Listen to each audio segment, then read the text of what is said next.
क्या नाम है इसका? क्या नाम नाम क्या था? कमल पूरा नाम हैं? कमल बढ़ाना। इसको हॉस्पिटल ले चलो।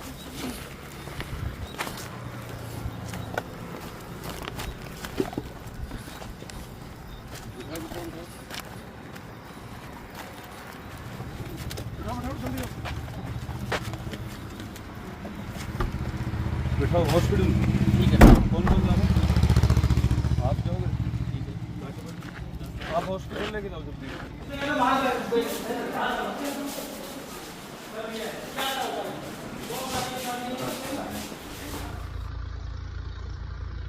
सर क्या नाम है बेटा? उठा भाई। उठा सर।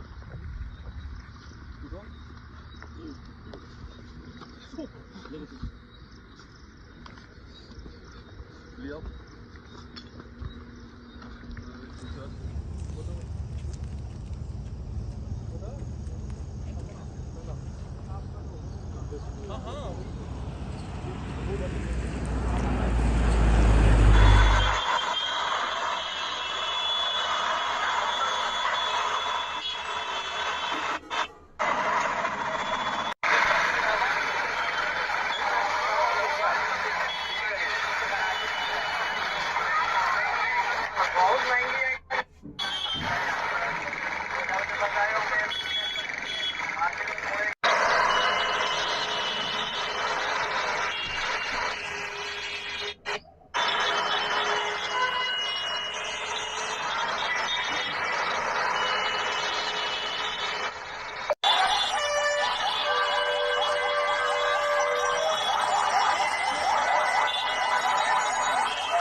पुलिस को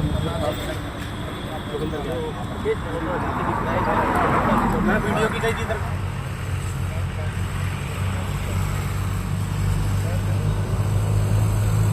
उसके पैर में गोली लगी है, उसको सफदरजंग हॉस्पिटल एडमिट कराया गया है, भेजा गया है। अच्छा, मुठभेड़ हुई है, मतलब एनकाउंटर हुआ, उसके पैर में गोली लगी है। यस।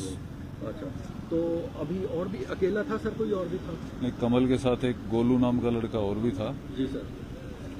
उसको पकड़ा है, ठीक ठाक, वो ठीक पकड़ा गया है। अच्छा जी। कमल के पैर में गोली लगी है। इसी मोटरसाइकिल पे थे सर ये जो? जी, दोनों यहाँ पर मोटरसाइकिल पे थे। तो सर क्या जानकारी मिली थी आपको कि यहाँ पर वो है फिलहाल? हमें इन्फॉर्मेशन थी कि वो कहीं गुड़गांव की तरफ से आने वाले हैं, तो हमने पाली नाका लगाया हुआ था। जी। पाली जब नाके पे हमने एक बाइक की जो इन्फॉर्मेशन थी, उस बाइक को रोकने की कोशिश की तो बाइक रुकी नहीं, वो भाग ली बाइक। और वो MVN जो कॉलेज है उसकी तरफ भागी बाइक। हम उसके पीछा किया, पीछा करने के बाद वहाँ एक पहाड़ी की तरफ उन्होंने बाइक घुमा दी, वहाँ से गिर पड़े वो, उसमें से उतर के वो भाग लिए। अच्छा। तो एक जो एक्यूज था शशिकांत, उसके पैर में गोली वहाँ पर लगी थी। एक दूसरा लड़का और था उसके साथ, छिद्दा नाम का, उसने बताया कि भाई उनका जो साथी कमल बढ़ाना है, जो उनका हेड था, उसको उनका इंतजार यहाँ पर कर रहा है। अच्छा। सैनिक कॉलोनी से और गाजीपुर जाने वाले रास्ते पे। हाँ। तो हमने भी जैकेट में भी लगाया। अच्छा, क्रॉस फायरिंग भी करी है? यस।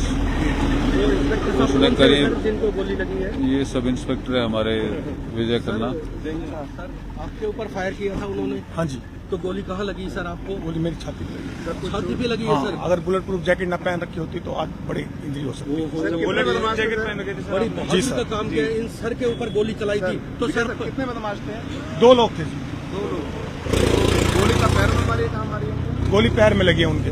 तो पहले फायर उन्होंने की थी, कहाँ से आ रहे थे? पहले उन्होंने 5-6 फरीदाबाद की क्राइम ब्रांच की तरफ से 2 बदमाशों को एनकाउंटर के दौरान में गिरफ्तार किया है। इसके साथ साथ में उनके 2 साथी भी गिरफ्तार हुए हैं। फरीदाबाद क्राइम ब्रांच को जानकारी मिली थी कि कमल भड़ाना और उसके साथी किसी व्यापारी की हत्या करने के लिए आ रहे हैं, और ऐसे में जब क्राइम ब्रांच को भनक लगी तो उनकी तरफ से उन्हें गिरफ्तार करने के लिए जाल बिछाया गया था। हम उसी मौके पर स्पॉट पर मौजूद हैं, आपको तस्वीरों में दिखा देते हैं। हालांकि चूंकि ये रात का मामला था, लेकिन पुलिस की तरफ से अब यहाँ इस एरिया को बैरिकेड कर दिया गया है। चूंकि एक बदमाश एनकाउंटर के बाद में यहीं से गिरफ्तार किया गया था, कमल भड़ाना, और एक उसका साथी जो शशिकांत उर्फ गोलू जिसका नाम बताया जा रहा है। दो जगह पर मुठभेड़ फरीदाबाद क्राइम ब्रांच की तरफ से की गई थी, तो एक जगह वही स्पॉट है जहां पर एक बदमाश को पैर में गोली लगने के बाद में गिरफ्तार किया गया था। जिस तरह से डीसीपी क्राइम मुकेश मल्होत्रा की तरफ से जो जानकारी दी गई है उसमें बताया गया है कि ये जो बदमाश थे किसी व्यापारी की हत्या करने के लिए आ रहे थे, और ऐसे में जैसे ही क्राइम ब्रांच को भनक लगी और टीम गठित की गई, और टीम गठित करने के बाद में यहाँ छापेमारी की गई, और जब जो बदमाशों का आमना सामना हुआ तो बदमाशों को की तरफ से क्राइम ब्रांच की टीम पर फायरिंग की गई, जिसमें से दो जो क्राइम ब्रांच के अधिकारी थे उनको भी गोली लगी थी, लेकिन उनका बचाव क्योंकि उन्होंने बुलेट प्रूफ जैकेट पहनी हुई थी इसकी वजह से हुआ। लेकिन जो बदमाश थे उनके पैर में गोली लगी, और पैर में गोली लगने के बाद में उसको यहाँ से गिरफ्तार किया गया था। इसी तरह से जानकारी जब उस बदमाश से ली गई तो दूसरा जो बदमाश था कमल भड़ाना, उसको भी दूसरी जगह मुठभेड़ के दौरान उसके भी पैर में गोली लगी, और उसके बाद में उसको भी गिरफ्तार किया गया। इसके साथ साथ में दो और उनके साथियों को क्राइम ब्रांच की तरफ से गिरफ्तार किया गया है। चूंकि हरियाणा में जिस तरह से मुख्यमंत्री नायब सिंह सैनी की तरफ से भी साफ कर दिया गया था कि बदमाश या तो बदमाशी छोड़ दें या हरियाणा छोड़ दें, ऐसे में पुलिस हरियाणा पुलिस की तरफ से लगातार एनकाउंटर जैसी कार्रवाई की जा रही है, और इसी एनकाउंटर के दौरान बदमाशों को गिरफ्तार भी किया जा रहा है। फिलहाल इस मामले में जो फरीदाबाद क्राइम ब्रांच की तरफ से कार्रवाई की गई है, दो बदमाशों को गोली लगने के बाद में उन्हें इलाज के लिए अस्पताल भेजा गया है। इसके अलावा जो दो दूसरे आरोपी हैं उनसे भी पूछताछ की जा रही है। फरीदाबाद पुलिस की तरफ से ये लगातार कार्रवाई की जा रही है, और इससे पहले भी कई इसी तरह के एनकाउंटर क्राइम ब्रांच की तरफ से किए गए हैं। यानी कि फरीदाबाद पुलिस की तरफ से भी लगातार